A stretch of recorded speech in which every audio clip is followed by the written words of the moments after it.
time for Classic Mechanic.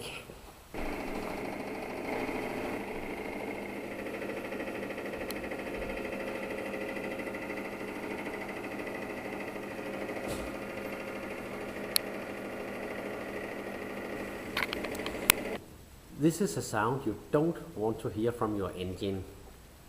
It happens if you are not changing your oil frequently, or you are letting your car running without oil. In both ways, it is very expensive.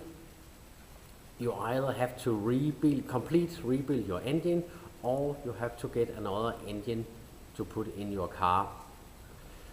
In both ways, it is very expensive, but changing your oil and changing it frequently, it is very cheap.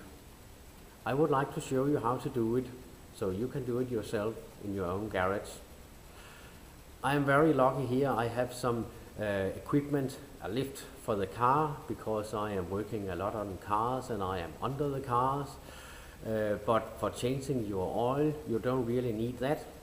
You need a jack and some stands for the car, and only a very little amount of tools.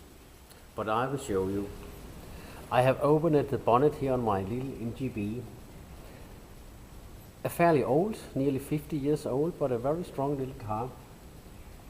But as you can see, there is the filler cap where you're filling on the engine oil. Here's the dipstick, which you should frequently take a look at. I will show you in a moment. And there's the oil filter down here, which you should replace at least every second time you are changing the oil. But of course, the dipstick shows you the level of the oil in the engine, as and you can see here, or I hope you can, it's right up to the top mark here.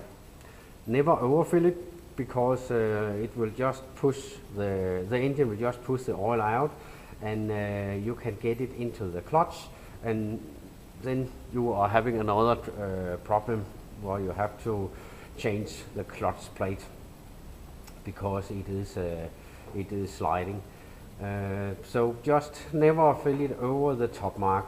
Before you are changing the oil, it's a very good idea to take the car for a little spin, so you can heat up the engine and heat up the oil.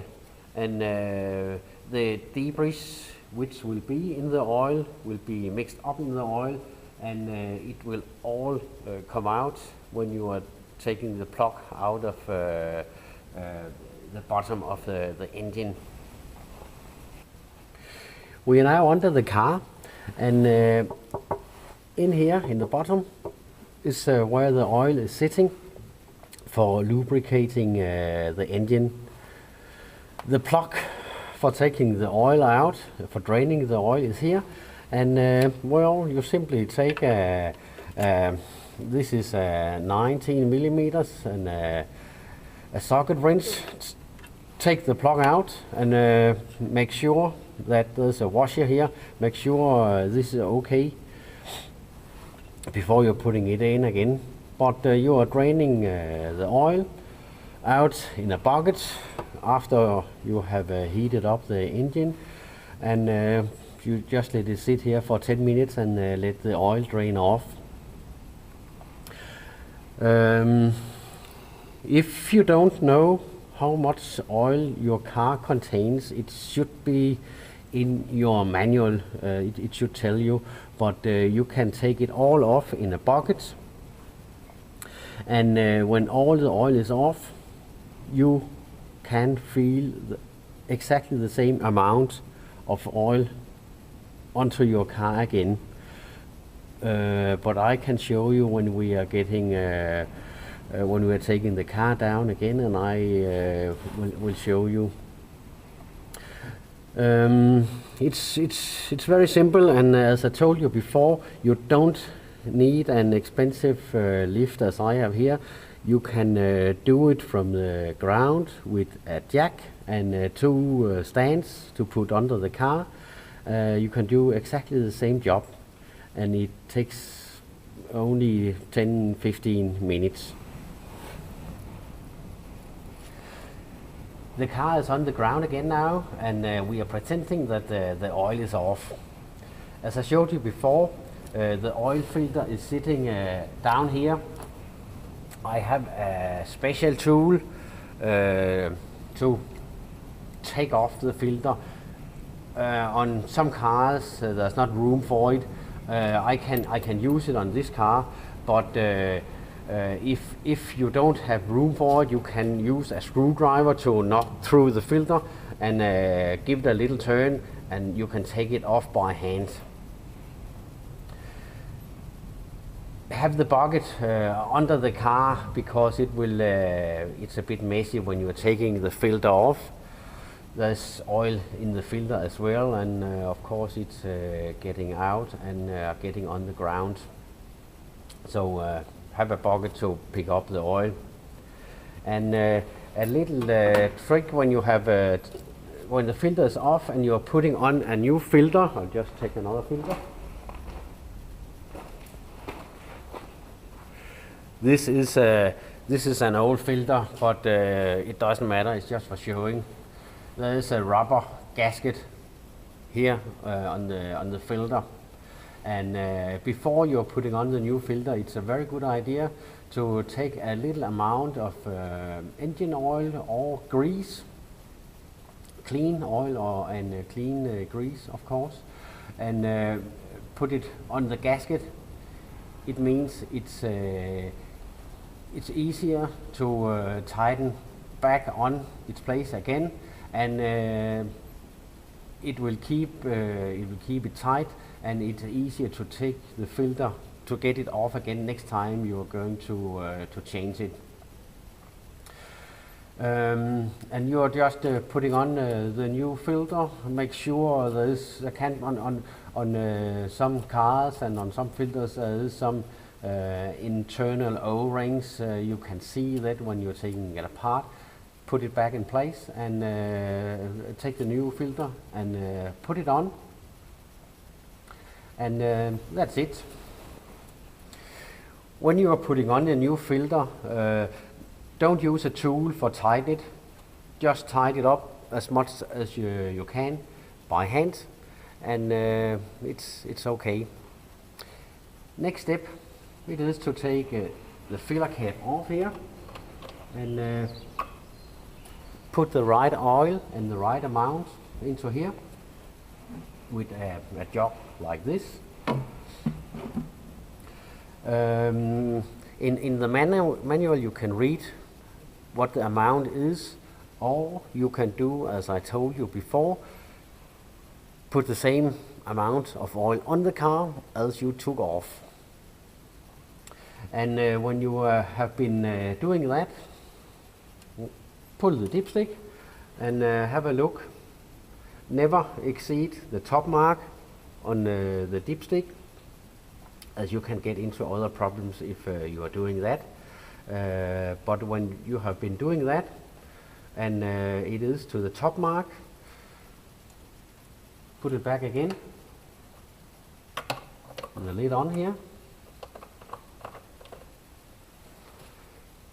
Start up the engine and let it go for a minute or two, and let it sit for another minute again, and pull the dipstick again, and you can see about it is the right amount of oil you have on the car.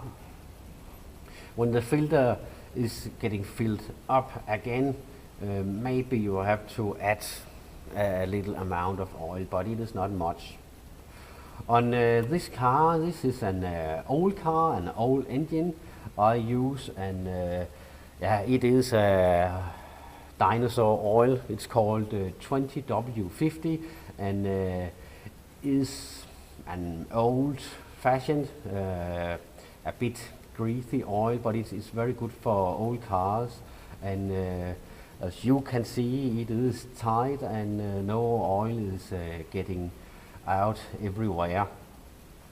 But on many cars there's a text up here on top of the filler cap which sort of oil you have to use, or look it up in your manual. If you can't see it anywhere, you have to give your dealer a call, call your dealer, and he will tell you what sort of oil you have to use on your car. But it is simple, and you can take the car on the road and go for many kilometers again. As I told you in the beginning, never let the car go too far between the oil changes, and never let them run without oil. On this car, which is nearly 50 years old, I never let it drive more than 5,000 kilometers between the oil changes. On my other cars, which are newer, they are about 15 years old, I never let them go more than 10,000 kilometers. I know it is fairly often, and I know too that some car manufacturers, they claim their cars they can run for about 30 to 40,000 kilometers between the oil changes, but I can't recommend that. It will give a lot of trouble before they really are worn out. I do it fairly often, and I have never any engine troubles. They will go and go, and they will do it for years and years and never let you down. I recommend to change your oil very often, because oil change is very cheap. You can see I have shown you that little amount of tool you have to use. The oil itself is not very expensive either, but if you wreck your engine for not changing it or for running it without oil, it will be very expensive. I think if it's a car with some years and a lot of kilometers on its back, then it's cheaper to buy another car. It is very expensive. But if you do it fairly often, the car will never let you down. I think we should see about my old MGB. We'll start.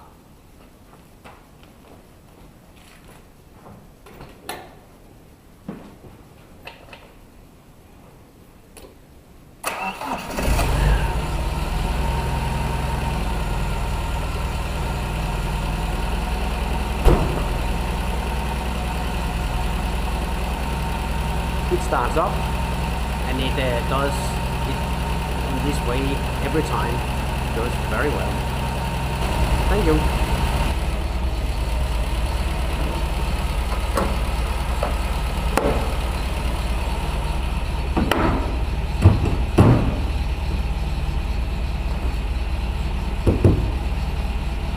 She's ready to go again.